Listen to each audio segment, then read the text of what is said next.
नमस्कार, NB news में आपका स्वागत है। मैं हूं देवेंद्र कुशवाहा। रुख करते हैं खबरों की तरफ। राष्ट्रीय प्रौद्योगिकी दिवस के मौके पर रक्षा मंत्री राजनाथ सिंह ने डीआरडीओ के वैज्ञानिकों के साथ वीडियो कॉन्फ्रेंसिंग के जरिए बैठक की। रक्षा मंत्री ने वैज्ञानिकों को संबोधित करते हुए कहा कि पिछले 5 वर्षों में हमने नए लक्ष्य तय किए हैं और इन्हें हासिल करने के लिए उचित रूपरेखा तैयार करने के लिए भी कड़ा परिश्रम किया है। मुझे विश्वास है कि आप रक्षा अनुसंधान, विकास और विनिर्माण के क्षेत्र में यह बदलाव देख सकते हैं। उन्होंने कहा कि हमें सदैव यह बात जहन में रखनी होगी कि स्वदेशी प्रौद्योगिकी, स्वदेशी विनिर्माण का कोई विकल्प नहीं हो सकता। हम सही मायने में तभी आत्मनिर्भर बनेंगे जब भारत प्रौद्योगिकी के नेट आयातक से नेट निर्यातक बनेगा।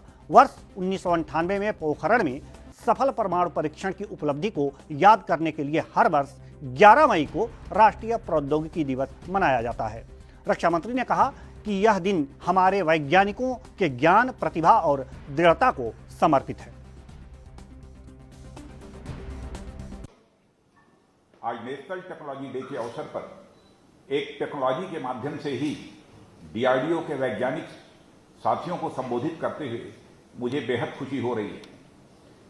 जैसा कि आप सब जानते हैं कि मई 11, 98 से यह दिवस हमारे देश में टेक्नोलॉजी के क्षेत्र में सेल्फ रिलायंट होने के उपलक्ष्य में ही मनाया जाता है और यह दिवस हमारे भारतीय वैज्ञानिकों के ज्ञान, प्रतिभा और दृढ़ता को पूरी तरह से समर्पित है। खासकर जिन्होंने देश की कॉम्प्लेक्स नेशनल सिक्योरिटी चैलेंजेस का समाधान खोजने में अपना मेजर कंट्रीब्यूशन दिया है। और मैं आप सब के साथ साथ समस्त वैज्ञानिक समुदाय को आज के दिवस पर अपनी हार्दिक बधाई देता हूं और मैं मानता हूं कि यह दिन न केवल इंडियन साइंस और टेक्नोलॉजी के लिए बल्कि समस्त देशवासियों के लिए बहुत ही एक खास दिन है। और आज के ही दिन हमारे देश ने इंडिजिनस एयरक्राफ्ट हंसा 3 का बेंगलुरु में पहला सफल टेस्ट किया था।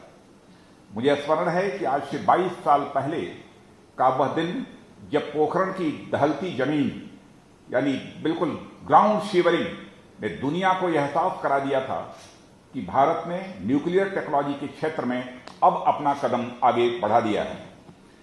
डॉक्टर एपीजे अब्दुल कलाम के नेतृत्व में भारतीय वैज्ञानिकों ने होम ग्राउंड टेक्नोलॉजी और एक डिवोटेड टीम की मदद से अनप्रेसिडेंटेड लक्ष्य को हासिल किया था। हमारे देश को एक परमाणु राष्ट्र बनाने का लक्ष्य केवल भारत की कैपेबिलिटी को ही सिंबलाइज नहीं करता है बल्कि इसके गौरव को भी, इसकी प्राइड को भी सिंबलाइज करने का काम करता है। पीएम नरेंद्र मोदी ने सभी राज्यों के साथ वीडियो कॉन्फ्रेंसिंग के जरिए कोरोना की स्थिति और लॉकडाउन समेत कई मुद्दों पर चर्चा की। इसी को लेकर आप सांसद संजय सिंह की प्रतिक्रिया सामने आई है। उन्होंने कहा है कि अभी सबसे ज्यादा प्रवासी मजदूरों को लेकर चर्चा करने की जरूरत है, जो इस वक्त सबसे ज्यादा परेशानी में हैं। लॉकडाउन एग्जिट और इकोनॉमिक स्ट्रेटजी से ज़्यादा जो इस समय सबसे ज़्यादा ज़रूरत है वो इस समय चर्चा करने की ज़रूरत है मजदूरों की समस्या पे। देश के लाखों मजदूर इस समय सड़क पर निकलकर पैदल अपने अपने घर जा रहे हैं।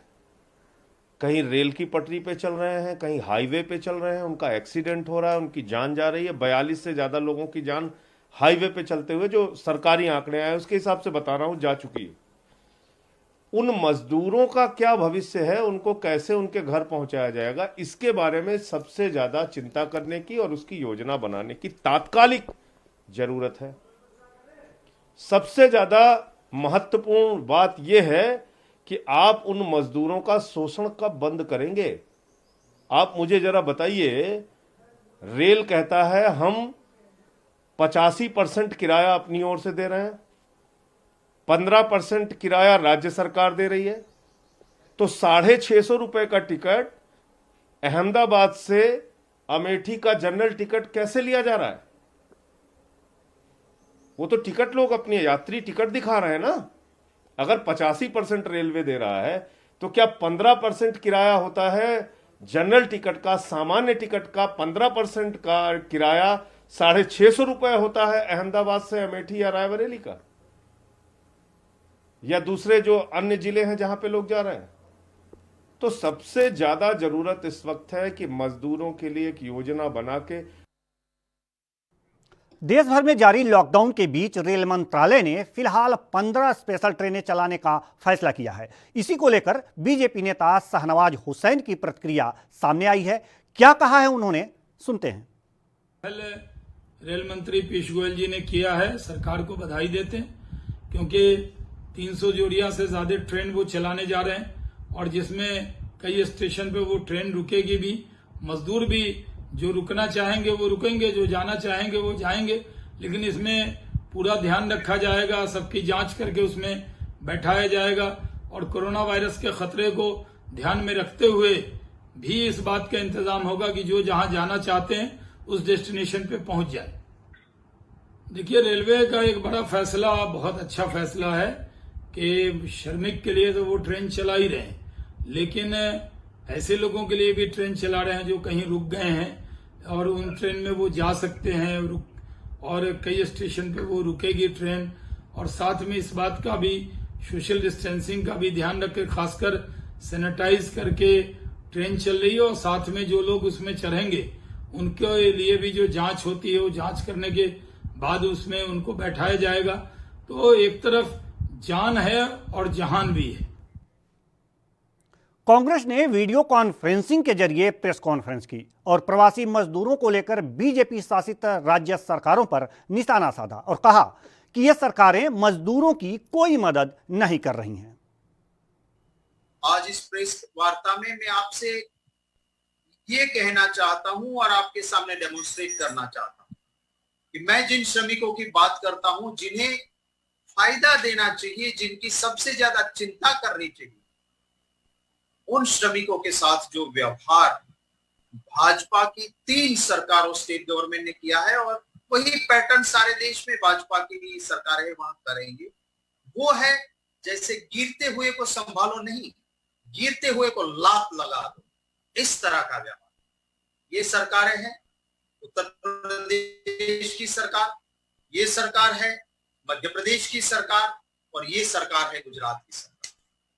हमारे संविधान में, फंडामेंटल राइट में हमारे श्रमिक का शोषण ना हो उसकी चिंता की गई और हमारे संविधान के बाद उन्हीं को आधार लेते हुए हमारी सरकारों ने, इस देश की सरकारों ने श्रमिकों का शोषण ना हो इसके लिए कानून बनाया गया, श्रमिकों की रक्षा। मुझे ये बताते हुए बड़ा दुख हो रहा है, इस माहौल में जब श्रमिक इतने परेशान है, तब भाजपा की यूपी की सरकार सारे श्रमिक कानून को साइडलाइन कर देना चाहती है। उन्होंने कर दिया है। 3 साल के लिए श्रमिकों के लिए कोई उसके संरक्षण का कानून नहीं होगा और जो बड़े इंडस्ट्रियलिस्ट है वो इनका किसी भी तरह चाहे शोषण कर सकते हैं। मध्य प्रदेश सरकार ने वही किया। गुजरात सरकार तो 2 कदम आगे चली कि वो 3 साल नहीं 1200 दिन तक हम लेबर लॉ का कोई पालन नहीं करेंगे, माने 1200 दिन तक। कोरोना से जंग के बीच प्रधानमंत्री नरेंद्र मोदी 5वीं बार राज्यों के मुख्यमंत्रियों के साथ बैठक की। इस बीच बैठक में बंगाल की मुख्यमंत्री ममता बनर्जी ने मोदी सरकार पर निशाना साधा। ममता बनर्जी ने कहा कि केंद्र सरकार संघीय ढांचा बनाए रखे, कोरोना के संकट के समय में राजनीति ठीक नहीं है। वहीं इस मीटिंग में जहां प्रधानमंत्री मोदी ने कहा कि राज्यों के सुझावों के आधार पर आगे के दिशा निर्देश निर्धारित होंगे, तो वहीं बैठक में ममता ने केंद्र पर राजनीति का आरोप लगाया। ममता बनर्जी ने कहा कि केंद्र संघीय ढांचा बरकरार रखे। उन्होंने कहा कि बंगाल को लिखी चिट्ठी, केंद्र की चिट्ठी पहले ही लीक हो जाती है। ममता बनर्जी ने केंद्र सरकार पर भेदभाव का आरोप लगाते हुए कहा कि ऐसे वक्त में केंद्र को राजनीति नहीं करनी चाहिए। उन्होंने कहा कि कोरोना के खिलाफ लड़ाई में राज्य अच्छा काम कर रहा है। केंद्र को समझना चाहिए कि बंगाल में अंतर्राष्ट्रीय सीमा लगती है।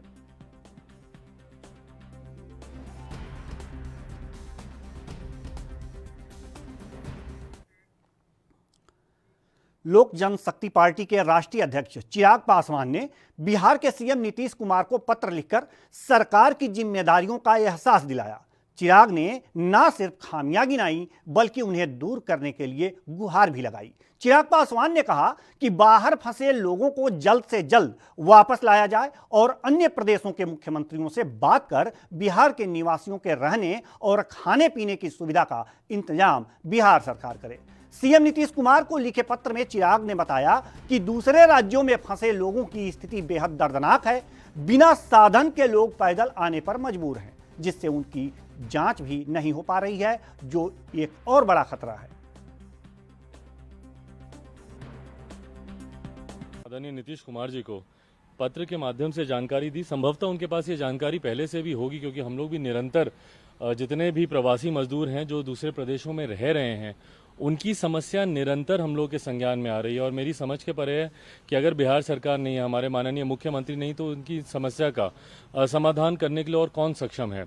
मेरी जब मजदूरों से बात होती है जो वहाँ पर मौजूद हैं, जो दूसरे राज्यों में मौजूद हैं, जिस बदहाल स्थिति में वो वहाँ पर रह रहे हैं, खाने पीने से ज़्यादा रहने की जिस परिस्थिति में वो लोग हैं, एक एक कमरे में 100-100, 150-150 आदमी छोटे छोटे कमरे में ठूस के वहाँ पर रहने को मजबूर हैं। तो ये तमाम बातें मैंने माननीय मुख्यमंत्री जी के संज्ञान में दी कि पहली जो जिस राज्य में रह रहा है वहाँ के मुख्यमंत्रियों से सीधा संवाद हमारे मुख्यमंत्री को करना ज़रूरी है, ताकि वहाँ पर रह रहे दूसरे राज्यों में रह रहे प्रवासी मजदूरों को इस बात का विश्वास रहे कि हमारी सरकार, हमारे मुख्यमंत्री हमारी चिंता कर रहे हैं। तो वहाँ पर उनके उचित रहने की, उचित खाने की, मानवता के आधार पर उनके अच्छे रहने की, अच्छे खाने की उनकी व्यवस्था की जाए। पहला पॉइंट मैंने उनसे ये आग्रह किया है। 3 विषय पर मैंने उनसे आग्रह किया। दूसरा विषय पंजीकरण, जो कह रहे हैं कि रेलगाड़ियां प्रवासी मजदूरों के लिए शुरू की गई हैं, और जो कि काफ़ी इस तरीके की रेलगाड़ियां बिहार पहुंची भी हैं विभिन्न राज्यों से, पर उसमें जो पंजीकरण की प्रक्रिया है वो इतनी कठिन है कि किसी एक आम मजदूर के लिए उसमें अपना पंजीकरण कराना ही असंभव है। पहले तो जितने इन्होंने अधिकारियों के नंबर दिए हैं उन नंबर पर बात ही नहीं होती है। मैंने खुद उन नंबरों को मैंने ट्राई किया, उन नंबर पर बात नहीं होती है। दूसरा जो उनकी पंजीकरण की प्रक्रिया कि आप ऑनलाइन कर लीजिए। अब एक मजदूर अगर इतना ही अगर ऑनलाइन टेक्निक को जानता होता तो दूसरे राज्य में जाके मजदूरी क्यों कर रहा होता, वो किसी और अच्छे जॉब में लगा होता। अब आप उनको ऑनलाइन आप उनको फॉर्म भरने के लिए कहते हैं, जो कि संभव नहीं है उसके लिए, या आप कहते हैं कि किसी नोडल अधिकारी के पास आप चले जाइए। लॉकडाउन की परिस्थिति में जब वो एक ब्लॉक से दूसरे ब्लॉक नहीं जा सकता, ऐसे में किसी नोडल अधिकारी के घर जाकर पंजीकरण कराना, ये भी उसके लिए एक बड़ी समस्या। तो पहले तो इस प्रक्रिया को सरल करना जरूरी है। और मैंने यूपी के बाराबंकी के सफेदाबाद इलाके से होकर गुजरने वाली लखनऊ अयोध्या मार्ग पर मजदूरों के लिए साझी रसोई चलाकर भोजन का वितरण किया गया। इसका शुभारंभ करने प्रदेश कांग्रेस के अध्यक्ष अजय कुमार लल्लू खुद पहुंचे। इस दौरान प्रदेश अध्यक्ष ने केंद्र और प्रदेश की सरकारों को कटघरे में खड़ा किया।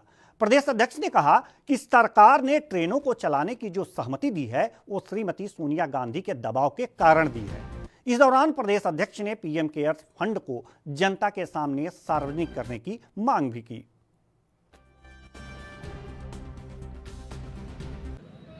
देखिए, सरकार के झूठ के दावे के पोल स्पष्ट रूप से सड़कों पर दिखाई। अगर श्रमिकों के प्रति सरकार को चिंता होती तो जो हमारे श्रमिक भाई लगातार पैदल यात्रा करके, साइकिल यात्रा करके अपने अपने घरों को जा रहे हैं, यह इस बात को पूरी तरह प्रत्यक्षता के साथ साबित करती है कि यह सरकार श्रमिक विरोधी है। श्रमिकों से इस सरकार का कोई लेना देना नहीं और श्रमिकों के साथ धोखा कर रही है। जिस देश की बुनियाद को श्रमिकों ने अपने खून पसीने से सींच कर बनाने का काम किया था, आज जब उनकी बारी आई, संकट में आए, जहां सरकार को उनके साथ खड़ा होना चाहिए था, आज सरकारों ने उनका साथ छोड़ देने का काम किया है। कांग्रेस पार्टी ने रेल किराया की घोषणा आदरणीय श्रीमती सोनिया गांधी जी ने जब से किया तब से, चाहे वो गुजरात से हो, महाराष्ट्र से हो, कहीं से भी ट्रेनें आ रही हैं, उस ट्रेनों के किरायों का वहन कांग्रेस पार्टी कर रही है। यह सरकार को पूरी तरह एक जो सरकार ने कहा और नहीं किया और कांग्रेस पार्टी ने जो कहा वो करके दिखाने का काम किया।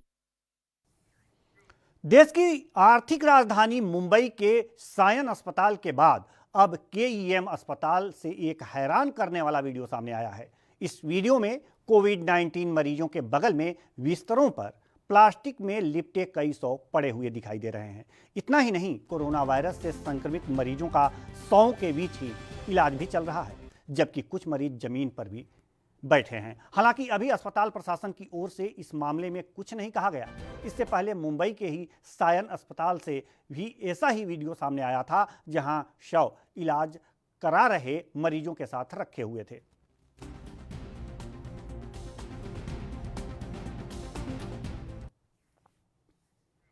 कोरोना वायरस से लड़ाई में एक अच्छी खबर आ रही है। पश्चिम बंगाल के 24 नॉर्थ परगना की एक बायोटेक लैब ने कोरोना टेस्ट के लिए महज 500 रुपये की कीमत वाला एक टेस्ट किट बनाया है। बायोटेक लैब का दावा है कि उन्होंने 1 करोड़ टेस्ट किट बनाए हैं। जीसीसी बायोटेक इंडिया के एमडी आर मजूमदार ने कहा, 2 महीने के रिसर्च एंड डेवलपमेंट के बाद हमने यह किट तैयार की है। यह कम लागत वाली किट है क्योंकि इसको बनाने में लगी सारी सामग्री हमने बनाई है। हमने 1 करोड़ टेस्ट किट बनाई है और स्टोर में 40 लाख किट है। अगर भारत प्रतिदिन 3 लाख टेस्ट करना चाहता है तो हम बिना किसी समस्या के सरकार का समर्थन करेंगे। बता दें कि टेस्टिंग किट कोरोना वायरस से लड़ने के सबसे महत्वपूर्ण हथियारों में से एक है। आईसीएमआर टेस्टिंग को बढ़ाने से संबंधित सभी प्रयास कर रही है। वैश्विक रूप से इन टेस्ट किटों की भारी मांग है और विभिन्न देश इन्हें खरीदने के लिए अपनी पूरी मौद्रिक और राजनयिक ताकत का उपयोग कर रहे हैं।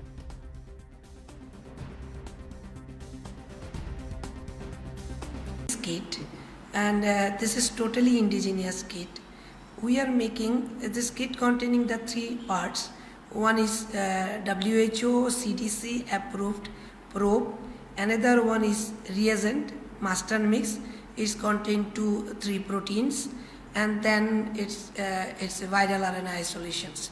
And beauty of this, all 3 we are producing, manufacturing here, and being it is in under single roof, we make it is in very economical.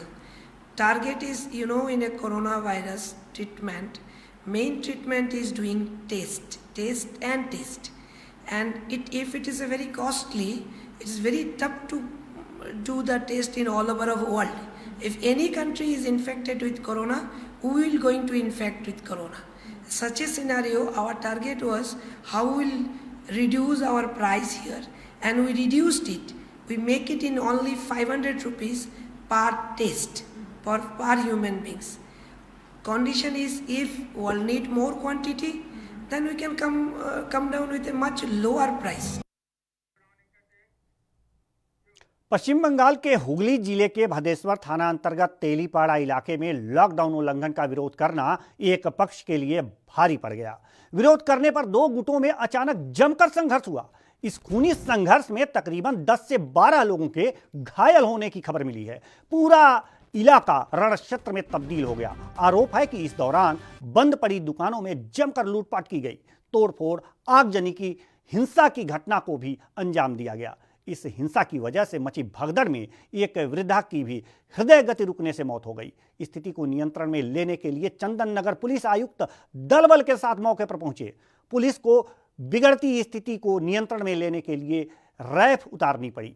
Police के आला अधिकारी मौके पर पहुंचे और अतिरिक्त पुलिस बल की सहायता से घंटों की मशक्कत के बाद स्थिति को काबू में लाया गया।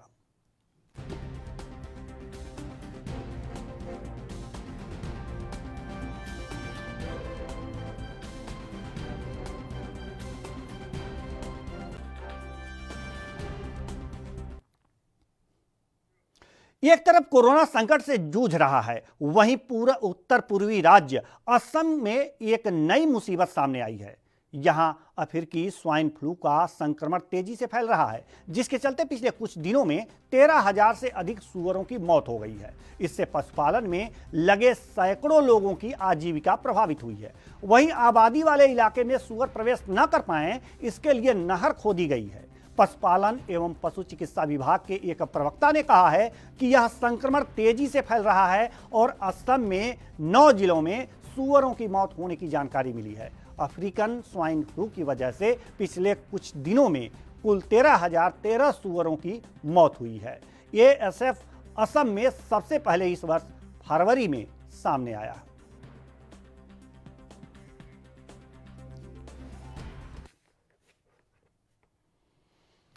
पंजाब के जिला फतेहगढ़ साहिब में कोरोना पॉजिटिव मरीजों की गिनती में लगातार इजाफा होता जा रहा है। जिले में आज कुल 9 नए कोरोना पॉजिटिव मामले सामने आए हैं। जानकारी के मुताबिक खम्मानों के सिविल हॉस्पिटल में कार्यरत एक महिला डॉक्टर जो कि मोरिंडा की रहने वाली है, वो कोरोना पॉजिटिव है। जिले में अब कोरोना पॉजिटिव मरीजों की गिनती 56 हो गई है। यह जानकारी जिला फतेहगढ़ साहिब के सिविल सर्जन NK अग्रवाल ने दी।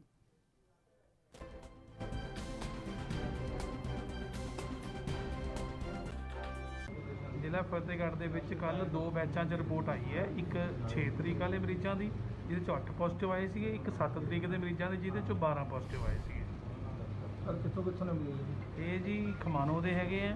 ਪਹਿਲਾਂ ਜਿਹੜੀ ਸਵੇਰੇ ਰਿਪੋਰਟ ਆਈ ਸੀ 8 ਵਾਲੀ, ਉਹ 'ਚ ਇੱਕ ਖਮਾਣੋ ਦਾ ਸੀਗਾ, ਖੇੜੇ ਦੇ 5 ਸੀਗੇ ਤੇ ਸਰਹੰਦ ਦੇ 2 ਸੀਗੇ। ਜਿਹੜੀ ਦੂਸਰੀ ਰਿਪੋਰਟ ਆਈ ਹੈ ਉਹਦੇ 'ਚ 12 ਕੇਸ ਪੋਜ਼ਿਟਿਵ ਆਏ ਆ। ਉਹਦੇ ਵਿੱਚ ਖਮਾਣੋ ਦੇ 8 ਸੀਗੇ, ਖੇੜੇ ਦੇ 3 ਸੀਗੇ ਤੇ ਬੱਸੀ ਦਾ 1 ਸੀਗਾ। ਇਹਨਾਂ ਦੇ ਵਿੱਚੋਂ ਕਮਾਈਨਾਂ ਵਾਲੇ ਕਿੰਨੇ ਨੇ? ਇਹਨਾਂ ਦੇ ਵਿੱਚੋਂ ਜ਼ਿਆਦਾ ਕਰਕੇ ਕਮਾਈਨਾਂ ਵਾਲੇ ਸੀਗੇ ਜਿਹੜੇ ਕਿ ਸਾਡੇ ਜ਼ਿਲ੍ਹੇ ਦੇ ਰਹਿਣ ਵਾਲੇ ਆ, ਪਰ ਉਹ ਕਮਾਈਨ ਦਾ ਕੰਮ ਕਰਨ ਦੇ ਸਿਲਸਿਲੇ 'ਚ ਕਿਤੇ ਬਾਹਰ दूसरे स्टेटों चों आए थे साडे। पंजाब के जालंधर में आजकल अपने घर जाने के लिए हर मजदूरों की नज़र अपने मोबाइल फ़ोन पर टिकी हुई है। हर एक मजदूर अपने मोबाइल पर यह देखता हुआ नजर आता है कि कब उसके मोबाइल पर प्रशासन की ओर से यह मैसेज आए कि उसकी ट्रेन की बुकिंग हो चुकी है और वह अपने परिवार समेत रेलगाड़ी में बैठकर अपने घर वापस जा सके। हालांकि जालंधर में यही मोबाइल का मैसेज आजकल मजदूरों और उनके परिवारों के लिए परेशानी का सबब बना हुआ है। दरअसल बहुत सारे मजदूर और उनके परिवार ऐसे भी हैं जिनको यह मैसेज आने के बाद भी ट्रेन में सीट नहीं मिली। इन मजदूरों के साथ जब हमारी टीम ने बात की तो उन्होंने बताया कि प्रशासन की ओर से जारी की गई एप्लीकेशन पर हमने ऑनलाइन बुकिंग करवाई थी और इनको उस बुकिंग का मैसेज भी आ गया था, जिसके बाद यह अपने परिवारों सहित रेलवे स्टेशन पर पहुंचे, लेकिन प्रशासन की ओर से इनको वापस भेज दिया गया। अब इन मजदूरों का कहना है कि अगर इनका जल्द ही वापस जाने का इंतजाम न किया गया तो मजबूरन इन्हें पैदल या फिर साइकिल पर ही अपने घर जाना पड़ेगा। 20 साल से रह रहे हैं, 20 साल से रह रहे हैं। अच्छा, अभी आगे क्या प्लान है? आगे दिक्कत है खाने पीने की और क्या। फिर जा रहे थे, फिर वहाँ से वापस लौटा दिए। मैसेज भी दिखाए थे, टिकट बुक हुआ था, ऑनलाइन कराए थे, फिर वो जाने नहीं दिए। मारपीट मारते भी है डंडा से। ऑर्डर जारी किए थे भी आपको घर बैठे खाना मिलेगा, खाने पीने को मिलेगा, कुछ नहीं मिला, कुछ नहीं मिला। अब तब से आए तब से कुछ नहीं मिला। राशन पानी, किराया भी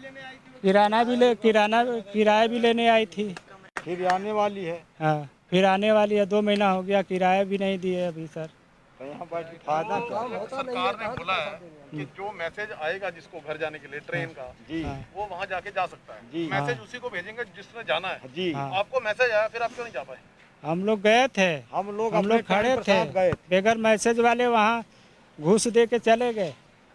जो मैसेज वाले रहे वही खड़े रह गए पीछे, उसको नहीं घुसाया, कहता पूरा हो गया बंदे जाओ तुम लोग। वो तो मैसेज आते रहता है, फिर मैसेज आएगा तो फिर जाना, ऐसे बोलते हैं वो लोग। खबरें और भी हैं, रुकते हैं छोटे से ब्रेक के लिए।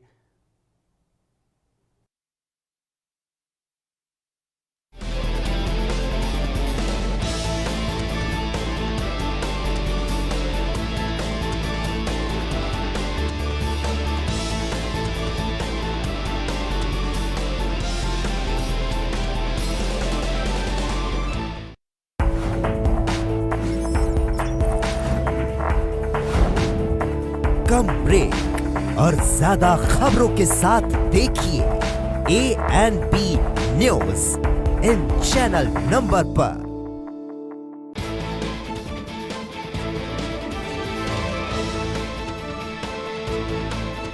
ਸਿਆਸੀ ਲੋਕ ਕਿੰਨੇ ਕੁ ਨੇ ਵਫਾ, ਇਹਨਾਂ ਦੇ ਦਾਅਵਿਆਂ ਅਤੇ ਵਾਅਦਿਆਂ ਦੇ ਵਿੱਚ ਕਿੰਨੀ ਕੁ ਹੈ ਸੱਚਾਈ? ਇਹਨਾਂ ਸਵਾਲਾਂ ਦੇ ਜਵਾਬ ਲੱਭਣ ਦੇ ਲਈ ਦੇਖੋ ਜਗਤਾਰ ਦਾ ਵਾਰ हर एतवार शामी 7 बजे सिर्फ ANB न्यूज पे।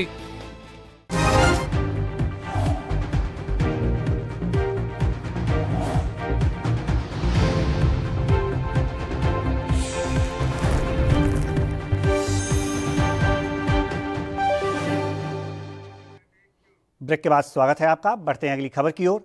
दिग्गज उद्योगपति रतन टाटा ने सोमवार को कहा कि कोरोना वायरस महामारी उद्यमियों को आने वाले कल से नए या बदले हुए उद्यमों को सक्षम करने, बनाने और खोजने के लिए प्रेरित करेगी। उन्होंने कहा कि इस अवसर पर भी छिपे हैं कि पोस्ट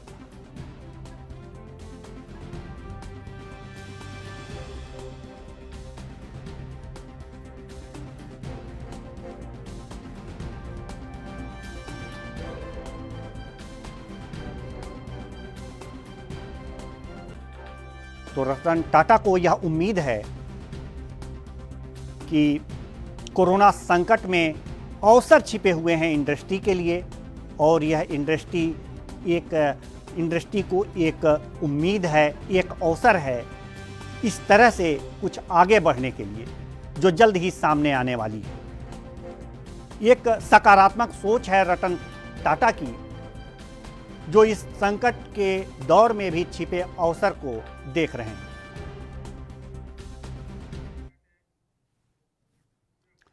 पिछले लगभग एक माह से बेमौसम बारिश और ओलावृष्टि की मार झेल रहे किसानों पर एक बार फिर आंधी और बारिश का कहर टूटने वाला है। राष्ट्रीय मौसम पूर्वानुमान केंद्र ने अगले 5 दिनों का जो पूर्वानुमान जारी किया है वो किसानों की चिंता बढ़ाने वाला है। पश्चिमी विक्षोभ और उत्तर पश्चिम भारत के ऊपरी पूर्वी हवाओं के साथ चक्रवाती हवा चलने के प्रभाव से अगले 36 घंटों के दौरान पश्चिम हिमालयी क्षेत्र और उत्तर पश्चिम भारत के मैदानी क्षेत्र के ऊपर छिटपुट स्थानों पर तेज हवाओं के साथ बारिश और आंधी आने की संभावना है। हवा की रफ्तार 50 किमी प्रति घंटा हो सकती है।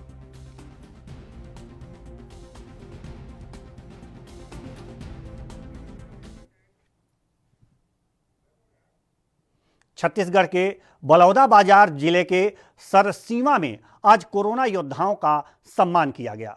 लोगों ने स्वास्थ्य विभाग, पुलिस विभाग और सफाई कर्मचारियों सहित सभी राजस्व विभाग के अधिकारियों पर फूलों की वर्षा कर उनका सम्मान किया। इस दौरान सोशल डिस्टेंसिंग सहित मास्क का भी विशेष ध्यान रखा गया था।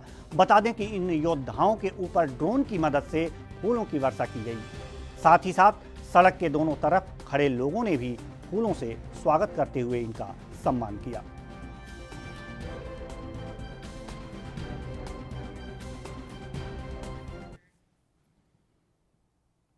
गुजरात के जिला अहमदाबाद से उत्तर प्रदेश के इटावा रेलवे स्टेशन पर पहुंचे श्रमिकों की थर्मल स्क्रीनिंग, भोजन पानी देकर बसों से रवाना कर दिया गया।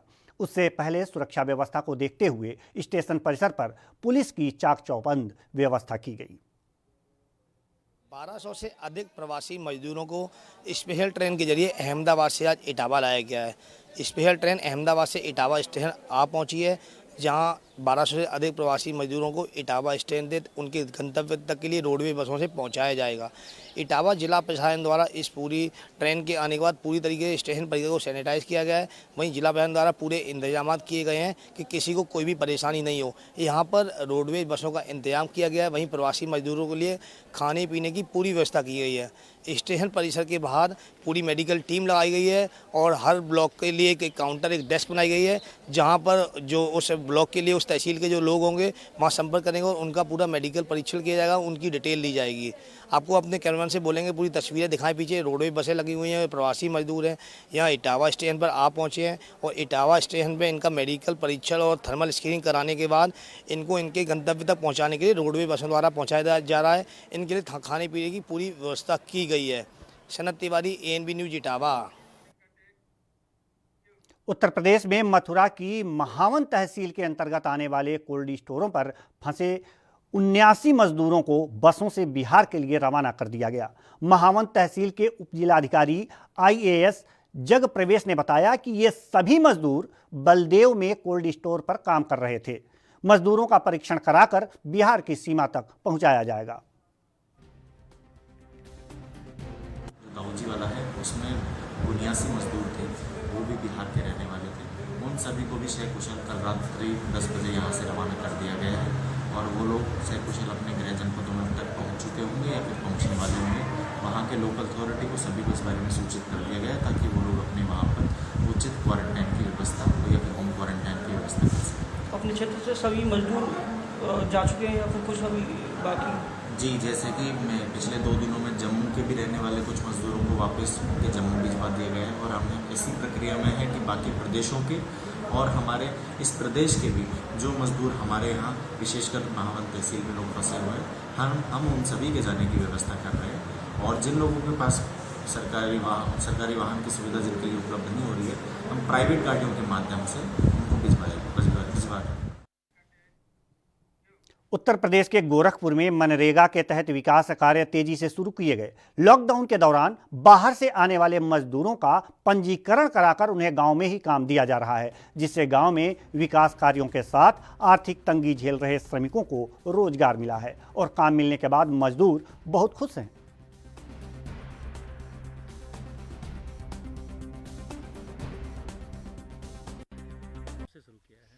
सर, हम दिल्ली में रहली हैं, इलेक्ट्रॉनिक काम करत रहनी है। काम करत मतलब ये लॉकडाउन हो गया तो मतलब हम घर चले आए, तो घर पे आते ही हम लोगों को रोजगार मिल गया। मुख्यमंत्री जी से, प्रधानमंत्री जी से और अपने दीपक सिंह प्रधान जी से बहुत मतलब अच्छा किए हैं। हम लोगों को मनरेगा का काम मिल गया है। हम लोग अच्छे से खा रहे हैं, जी रहे हैं, बढ़िया से हैं। बाहर जाने की कोई दिक्कत नहीं है। घर पे दिल्ली में जब वहाँ रह रहे थे, लॉकडाउन में फंसे, तो क्या वहाँ दिक्कतें हो रही थी आपको? दिक्कत वहाँ पे हो रही थी। क्या दिक्कत हो रही थी? दिक्कत हो रही थी कि सर हम लोगों का कंपनी जो इलेक्ट्रॉनिक का था वो बंद हो गया था, तो हम लोगों को घर आना पड़ा। तो हम लोग घर आए तो घर आते ही हम लोगों को रोज। आगरा में मुख्यमंत्री योगी के दूत अधिकारियों की सुबह 10 बजे से शुरू हुई हाई लेवल मीटिंग करीब 4 घंटे चली। इस बैठक में आईएएस आलोक कुमार, आईएएस रजनीश दुबे समेत डीएम, सीएमओ समेत आला जिलाधिकारी मौजूद रहे। आगरा में कोरोना की स्थिति काफी चिंताजनक है। यहां हालात बेकाबू होते जा रहे हैं। इसी मामले को लेकर अधिकारियों ने मंथन किया।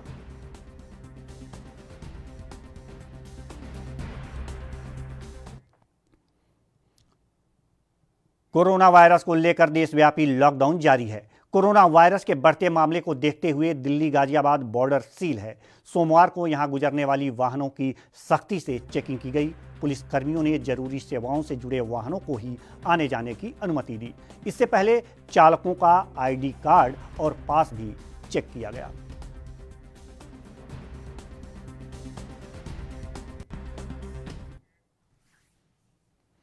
लॉकडाउन में रोजगार न मिलने की वजह से गर्भवती महिला मजदूर भी जान को खतरे में डालकर हजारों किलोमीटर का सफर तय कर अपने गांव जा रही हैं। ऐसी ही एक गर्भवती महिला मध्य प्रदेश से पैदल चलकर उत्तर प्रदेश के ललितपुर पहुंची, जिसने रास्ते में पेड़ के नीचे बच्चे को जन्म दिया।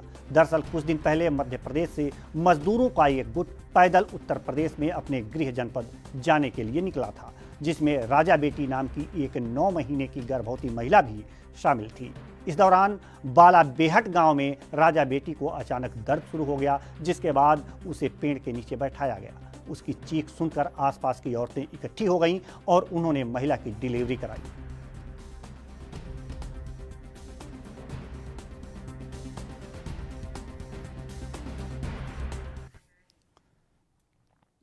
झांसी में नामचीन हिस्ट्री शीटर एक विधवा महिला को शिकायत पत्र वापसी लेने का दबाव बनाते हुए जान से मारने की धमकी दे रहा है, जिसका एक धमकी भरा ऑडियो भी वायरल हो रहा है। जानकारी के अनुसार मोहल्ला कटरा मौरानीपुर के आधा दर्जन लोगों ने पुलिस क्षेत्राधिकारी डॉक्टर प्रदीप कुमार सिंह को इस बारे में जानकारी दी है। वहीं पुलिस प्रशासन भी इस मसले पर कोई कार्रवाई नहीं कर रहा। जब मीडिया ने उनसे इस संबंध में सवाल किया तो पुलिस प्रशासन कैमरे के सामने सच्चाई से पल्ला झाड़ रहे हैं। भी परेशान करता है छोटू नाली के पीछे और रात में काको धमकी देता है। तो हम तो न्याय चाहते हैं कि काको हमें तो न्याय चाहिए होते आते हैं तो कोई सुनाई नहीं होती है। वे कहते हैं कि पुलिस वाले तो सब हमारे मतलब कोई कुछ नहीं करता है, हमारे साथ में सब हैं पुलिस वाले। तो आप कितने दिन से चक्कर काट रही हैं? हमें 4 दिन हो गए चक्कर काटत कोई सुनाई नहीं हो रही हमारी, ना कोई कार्रवाई हो रही, ना कोई सुनाई हो रही। अब आप क्या चाहती हैं सरकार से? हम तो न्याय चाहते हैं। समस्या है कि वो छोटू श्रीवास है जो 3 दिन पहले मैंने नाली के बारे में एप्लीकेशन दी थी, मैंने मेरी चाची ने तो उस पर कोई कार्रवाई नहीं हुई है। मैं 3 दिन से परेशान है। उसने आज नाली भी तोड़ दी, पाइप भी तोड़ दी है और कह रहा है यहाँ से नाली निकालोगी तो जान से तेरे और तेरे पति को मार दूंगी। उसने मोबाइल पे भी धमकी दी है कि मैं पुलिस का काम करता हूँ, मेरा कोई प्रशासन कुछ नहीं कर सकती है। और मैं कुछ नहीं, मैं आप सब लोगों से यही प्रार्थना करती हूँ कि मुझे न्याय चाहिए। उत्तर प्रदेश में अमरोहा जिले के हसनपुर कोतवाली क्षेत्र के गांव डगरोली में रविवार को आए तूफान ने एक वृद्ध की जान ले ली। वृद्ध अपने छप्पर के बने घर में लेटा हुआ था। अचानक तेज हवा के साथ छप्पर गिर गया और वृद्ध उसी में दबकर आनन फानन में परिजनों ने वृद्ध को नगर के एक निजी चिकित्सक के यहां दिखाया, जहां से हालत गंभीर होने पर चिकित्सक ने उसे हायर सेंटर रेफर कर दिया। अस्पताल ले जाते समय वृद्ध की मौत हो गई। घटना की सूचना परिजनों के द्वारा उप जिलाधिकारी को दी गई। मौके पर पहुंचे उप जिलाधिकारी ने परिजनों को सरकार द्वारा हर संभव मदद दिलाने का भरोसा दिया। छप्पर के नीचे दबे थे। आपके कौन है ये? पापा। अच्छा, फिर क्या हुआ? फिर हम इन्हें डॉक्टर के पास ले गए। जो उसके बाद में ले जाते पे जो उन्होंने यहाँ से जो हसनपुर दिखाने के बाद में रेफर करा मुरादाबाद के लिए। रास्ते में इन्होंने दम तोड़ दिया। अच्छा, अब क्या कार्रवाई हुई है? अब एसडीएम साहब आए हैं। जो सब पोस्टमार्टम के लिए भेजा जा रहा? पोस्टमार्टम के लिए भेजा जा रहा है। तूफान आया 11:30-12 बजे करीब, तो उसमें जी अपने घर पे लेटे हुए थे। छोटी छोटी पोती थी इनकी, 2 पोती थी, उनको खिला रहे थे घर में ही, और बाकी कोई नहीं थे घर पे। अब जब तूफान आया तो छप्पड़ को तूफान उड़ा के ले गया ऊपर को, और ऊपर से एकदम नीचे जो गिरा था वो बलेंडी ना होती है, जिसकी होती थी मोटी।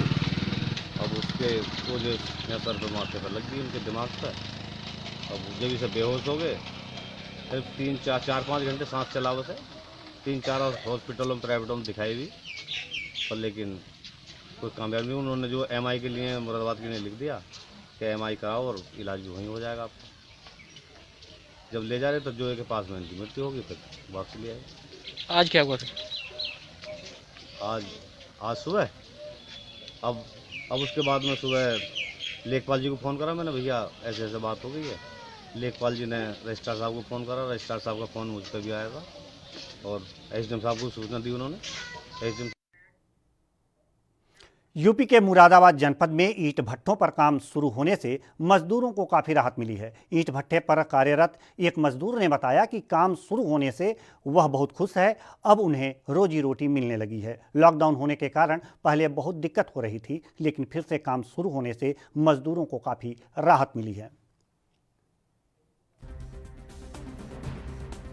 जी, हम सफाई का काम करते हैं। तो क्या हालत है? काम कब शुरू हुआ है?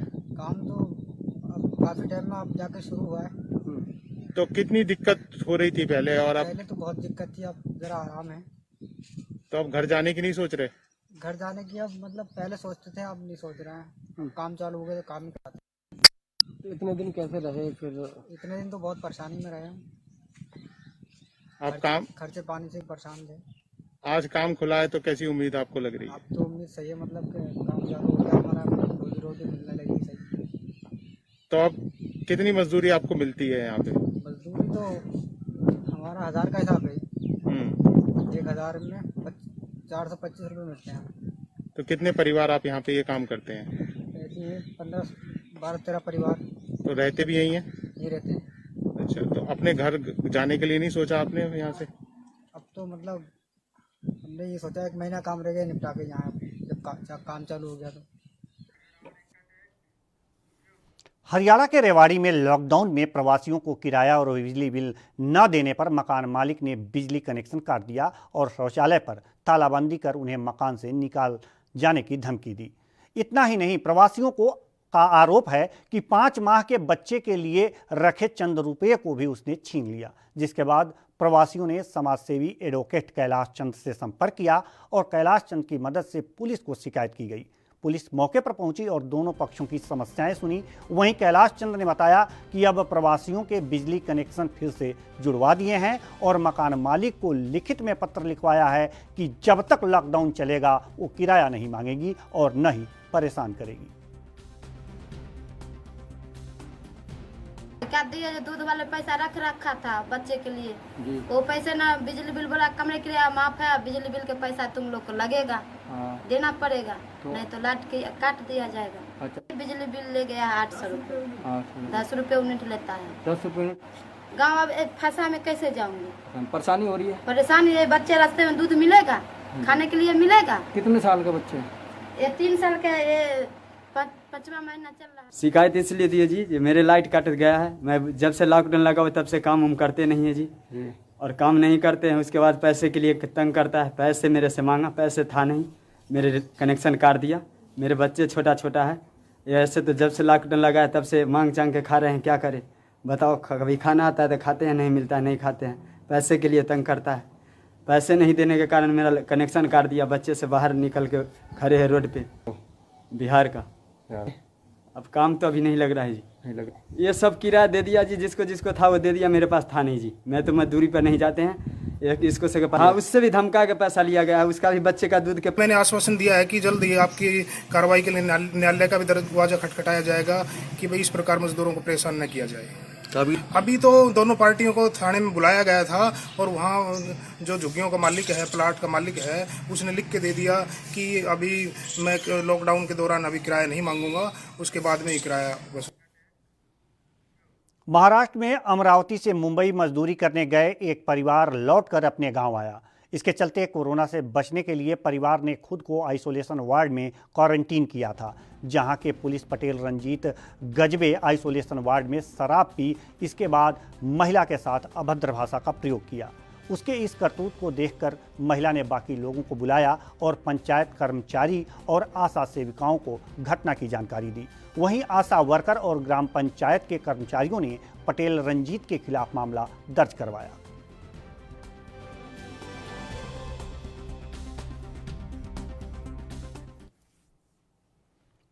राजस्थान के सीकर में एक युवक ने दोनों गुर्दे खराब हो चुके हैं, लेकिन मजदूर पिता इलाज करवाने में सक्षम नहीं था।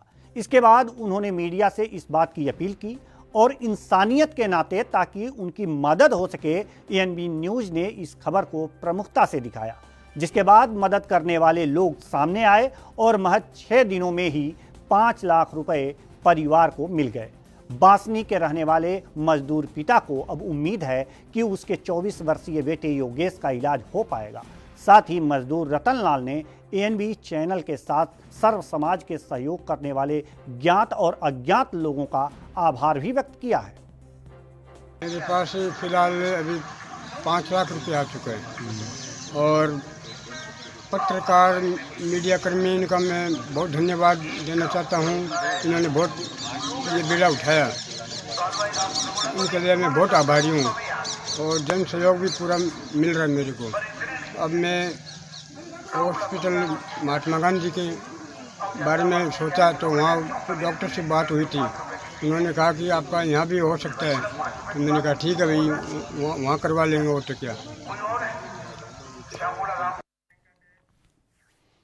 पंजाब के बरनाला में किसानों और किसान संगठनों ने पंजाब सरकार के धान की बिजाई को लेकर दिए गए आदेश के खिलाफ नारेबाजी कर विरोध किया। दरअसल किसानों और भारतीय किसान यूनियन के नेताओं ने कहा है कि पंजाब सरकार ने धान की बिजाई का समय 10 जून निश्चित किया है, लेकिन कोरोना के कारण पंजाब में लेबर की कमी है, जिसके चलते धान की बिजाई किसान किसी भी समय कर सकें, ऐसा आदेश पंजाब सरकार तुरंत जारी करे।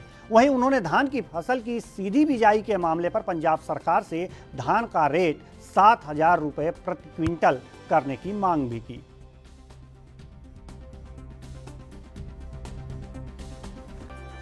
ਇਹ ਤਾਂ ਵੀ ਮਖੌਲ ਜਿਹਾ ਕਰਿਆ ਜੀ। ਸਮਾਂ ਤਾਂ ਇਹ ਬਹੁਤ ਘੱਟ ਹੈ, 10 ਤਰੀਕ ਤੋਂ ਅੱਗੇ ਵੀ ਲਾਉਂਦੇ ਆ ਵੀ ਸਮਾਂ ਵੱਧ ਤੋਂ ਵੱਧ ਜਦੋਂ ਵੀ ਕਿਸੇ ਦੀ ਬਹੁਤ ਪਨੀਰੀ ਤਿਆਰ ਹੁੰਦੀ ਹੈ ਲਾਉਣ ਦੇ, ਇਹ ਸਾਰਾ ਸਮਾਂ ਦਿੱਤਾ ਜਾਵੇ, ਕਿਉਂਕਿ ਫਿਰ ਸਾਰੇ ਸਮੇਂ ਨਾਲ ਹੀ ਲੇਬਰ ਘੱਟ ਹੈ। ਲੇਬਰ ਭਈਏ ਤਾਂ ਆ ਹੀ ਨਹੀਂ ਰਹੇ, ਜਿਹੜੀ ਸਾਡੀ ਪਿੰਡਾਂ ਦੀ ਲੇਬਰ ਹੈ ਬਹੁਤ ਘੱਟ ਹੈ। ਇਹ ਸਾਡਾ ਫੇਰ ਹੀ ਲੱਗੂ ਜੇ ਲੰਮਾ ਟਾਈਮ ਦੇਣਗੇ, ਨਾਲੇ ਉਹ ਮਜ਼ਦੂਰਾਂ ਦਾ ਫਾਇਦਾ ਹੈ, ਉਹਨਾਂ ਨੂੰ ਲੰਮਾ ਟਾਈਮ ਲਾਉਣ ਵਾਸਤੇ ਮਿਲੂ, ਉਹਨਾਂ ਦੀ ਮਜ਼ਦੂਰੀ ਵੀ ਵਧੂ ਲੰਮੇ ਟਾਈਮ 'ਚ। ਜੇ ਹੁਣ ਤੋਂ ਜਦੋਂ ਬਹੁਤ ਤਿਆਰ ਹੁੰਦੀ ਹੈ 10 ਦਿਨ ਉਦੋਂ ਹੀ ਪਹਿਲਾਂ ਲਾਇਆ ਜਾਵੇ, ਫਿਰ ਹੋਰ ਵੀ ਕਈ ਕਿੱਲੇ ਜਿਹੜੀ ਲਾ ਲੈਣਗੇ, ਨਾਲੇ ਮਜ਼ਦੂਰਾਂ ਦਾ ਫਾਇਦਾ ਨਾਲੇ ਕਿਸਾਨਾਂ ਦਾ ਫਾਇਦਾ, ਤੇ ਵੱਧ ਤੋਂ ਵੱਧ ਲਾਈਟ ਦਿੱਤੀ ਜਾਵੇ ਤਾਂ ਕਿ 10 ਘੰਟੇ ਹਰ ਰੋਜ਼ ਲਾਈਟ ਦੀ ਅਸੀਂ ਮੰਗ ਕਰਦੇ ਹਾਂ, ਤਾਂ ਕਿ ਬੜੀ ਖੁੱਲੀ ਤਰ੍ਹਾਂ ਲੋਕ ਇਹ ਆਪਣੀ ਝੋਨਾ ਬੀਜ ਸਕਣ, ਲਾ ਸਕਣ। ਇਹ ਸਰਕਾਰ ਤਾਂ ਆਪਦਾ ਇੱਕ ਸਿਰਫ ਖਹਿੜਾ ਚੜਾਉਣਾ ਚਾਹੁੰਦੀ ਹੈ ਪਰ ਇਸ 10 ਦਿਨਾਂ ਨਾਲ ਕੋਈ ਫਰਕ ਨਹੀਂ ਪੈਣਾ। ਇਹ ਪਿਛਲੇ ਸਾਲਾਂ ਦੇ ਵਿੱਚ ਵੀ ਇਸ ਤਰ੍ਹਾਂ ਹੀ ਕਰਦੀ ਰਹੀ ਹੈ। ਉਦੋਂ ਵੀ ਬਹੁਤ ਸਾਰੀਆਂ ਕਿਸਾਨ ਜਥੇਬੰਦੀਆਂ ਕਿਸਾਨਾਂ ਨੇ ਇਕੱਠੇ ਹੋ ਕੇ ਰਲ ਕੇ ਜਾਣ ਦੀ ਇਹਦਾ ਪਹਿਲਾਂ ਜਾਣ ਦੀ ਪਹਿਲਾ ਸਮਾਂ ਲੈਤਾ ਗਾ। ਪਰ ਸਰਕਾਰ ਨੇ ਜਾਣ ਦੀ ਪਿਛਲੀ ਵਾਰ ਤਾਂ 13 ਜੂਨ ਨੂੰ ਕਿਹਾ ਸੀ ਕਿ 3 ਦਿਨ ਹੀ ਦਿੱਤੇ ਨੇ। 13 ਜੂਨ ਤੇ 10 ਜੂਨ ਦੇ ਵਿੱਚ ਕੋਈ ਫਰਕ ਨਹੀਂ। ਅਸੀਂ ਤਾਂ ਕਹਿੰਦੇ 1 ਜੂਨ ਤੋਂ ਇਹਨੂੰ ਜਦੋਂ ਵੀ ਅੱਜ ਤੋਂ ਹੀ ਜਾਣ ਦੀ ਜਦੋਂ ਜਿਹਦੀ ਪਰਾਲੀ ਤਿਆਰ ਆ ਪਨੀਰੀ ਤਿਆਰ ਹੈ ਉਹਨੂੰ ਝੋਨਾ ਲਾਉਣ ਦੀ ਇਜਾਜ਼ਤ ਦਿੱਤੀ ਜਾਵੇ। ਇਹ ਸਰਕਾਰ ਜਿਹੜੀ ਹੈ ਨੀਤੀਆਂ ਲਾਗੂ ਕਰਨਾ ਚਾਹੁੰਦੀ ਹੈ, ਵਿਦੇਸ਼ੀ ਨੀਤੀਆਂ, ਉਹ ਨੀਤੀਆਂ ਅਸੀਂ ਨਹੀਂ ਲਾਗੂ ਹੋਣ ਦੇਵਾਂਗੇ। ਠੀਕ ਆ, ਜਿਹੜਾ 10 ਤਰੀਕ ਨੂੰ ਸਰਕਾਰ ਕਹਿੰਦੀ ਹੈ ਵੀ ਝੋਨਾ ਲਾਓ, ਇਹ ਪਹਿਲਾਂ ਵੀ ਸਰਕਾਰ ਕਹਿੰਦੀ ਸੀ, ਕਿਤੇ 20 ਨੂੰ ਕਹਿੰਦੀ ਹੈ, ਕਿਤੇ 25 ਨੂੰ ਕਹਿ ਦਿੰਦੀ ਹੈ। ਪਹਿਲਾਂ ਵੀ ਸੰਘਰਸ਼ ਕਰਕੇ ਅਸੀਂ ਝੋਨਾ ਪਿਛਲੇ ਵਾਰ ਕਈ ਪਿੰਡਾਂ 'ਚ 5 ਤਰੀਕ ਨੂੰ ਲਵਾਇਆ। ਅਸੀਂ ਸਰਕਾਰ ਤੋਂ ਮੰਗ ਕਰਦੇ ਹਾਂ, ਜੇ 28 ਤਰੀਕ ਨੂੰ ਜੀਰੀ ਕਿਸਾਨਾਂ ਦੀ ਹੁੰਦੀ ਹੈ ਲਾਉਣ ਵਾਲੀ, ਉੱਗ ਕੇ ਪੂਰੀ ਤਿਆਰ ਹੁੰਦੀ ਹੈ ਜੀਰੀ, ਪਲਾਟ ਦੇ ਵਿੱਚ ਲੱਗੀ ਹੋਈ ਜਿਹੜੀ ਉੱਥੇ ਜੀਰੀ ਬੀਜੀ ਹੈ ਕਿਆਰੀਆਂ 'ਚ, ਉਹ ਪੌਦ ਆ ਜਿਹੜੀ ਉਹ 28 ਤਰੀਕ ਨੂੰ ਬੀਜੀ ਜਾ ਸਕਦੀ ਹੈ। ਕਿਉਂਕਿ ਜਿੰਨਾ ਦੇਸ਼ ਦੇ ਵਿੱਚ, ਜਿੰਨਾ ਪੰਜਾਬ ਦੇ ਵਿੱਚ ਆਪਣੀ ਲੇਬਰ ਦਾ ਦਿੱਕਤ ਆ ਰਹੀ ਹੈ, ਉਹਦੇ ਸੰਬੰਧ 'ਚ ਸਾਡੀ ਮੰਗ ਹੀ ਹੈ ਭਾਰਤੀ ਕਿਸਾਨ ਯੂਨੀਅਨ ਏਕਤਾ ਗਰਾਹਾਂ ਵੱਲੋਂ ਵੀ ਸਾਨੂੰ ਖੁੱਲ੍ਹੀ ਇਜਾਜ਼ਤ ਦਿੱਤੀ ਜਾਵੇ ਜੀਰੀ ਲਾਉਣ ਦੀ।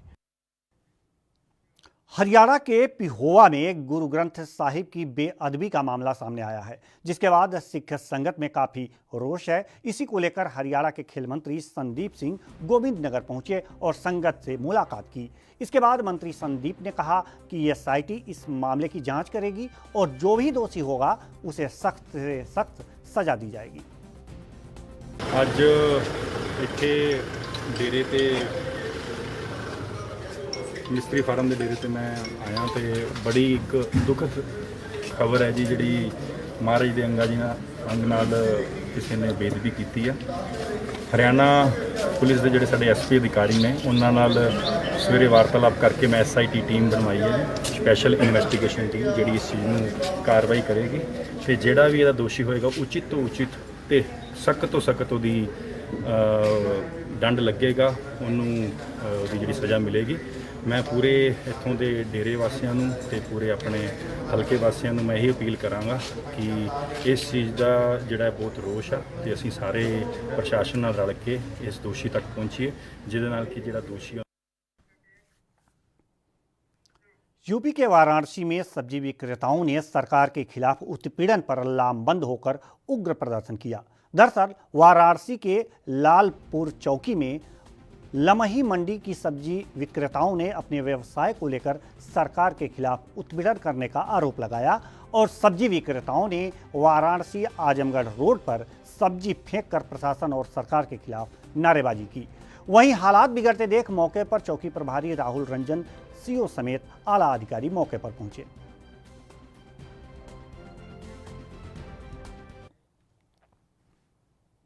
राजस्थान में अजमेर के JLN अस्पताल में एक कोरोना के संदिग्ध मरीज ने फांसी लगाकर खुदकुशी कर ली। मरीज ने खुदकुशी क्यों की, इस बारे में अस्पताल प्रशासन और पुलिस दोनों ही कुछ भी नहीं बता पा रहे हैं। अस्पताल के सीनियर डॉक्टर संजीव माहेश्वरी ने घटना के बारे में जानकारी देते हुए बताया कि मृतक उत्तर प्रदेश के बरेली का रहने वाला है और पुलिस ने कल शाम को हाईवे से पैदल ही उत्तर प्रदेश जाते वक्त युवक को कोरोना का संदिग्ध मानते हुए JLN अस्पताल में भर्ती करवाया था। अस्पताल आने के बाद डॉक्टर्स की ओर से युवक का सैंपल लेकर रात को ही लेबोरेटरी में जांच के लिए भेज दिया गया था, लेकिन आज सुबह युवक ने अस्पताल के टॉयलेट में फांसी लगाकर खुदकुशी कर ली। डॉक्टर महेश्वरी ने बताया कि युवक ने मरने से पहले एक सुसाइड नोट भी लिखा है, जिसको कि पुलिस ने अपने कब्जे में लेकर जांच शुरू कर दी है।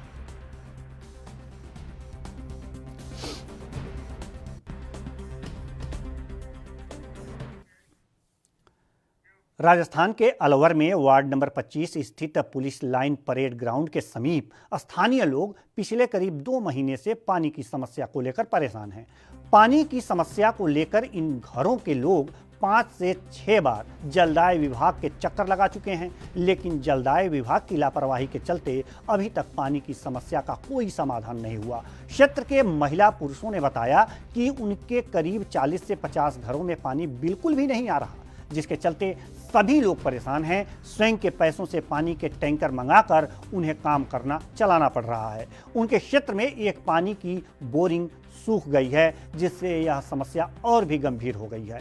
कई बार जलदाय विभाग के अधिकारियों को इस बारे में अवगत करा दिया है, लेकिन जलदाय विभाग के अधिकारी पानी की बोरिंग लगाने की बात तो कह रहे हैं, लेकिन पानी की समस्या का अभी तक कोई समाधान नहीं किया जा रहा। परेशान है पानी के लिए। सार रात बैठे रहे कि अब आ जाए पानी, कोई बंद कर दे तो आ जाए।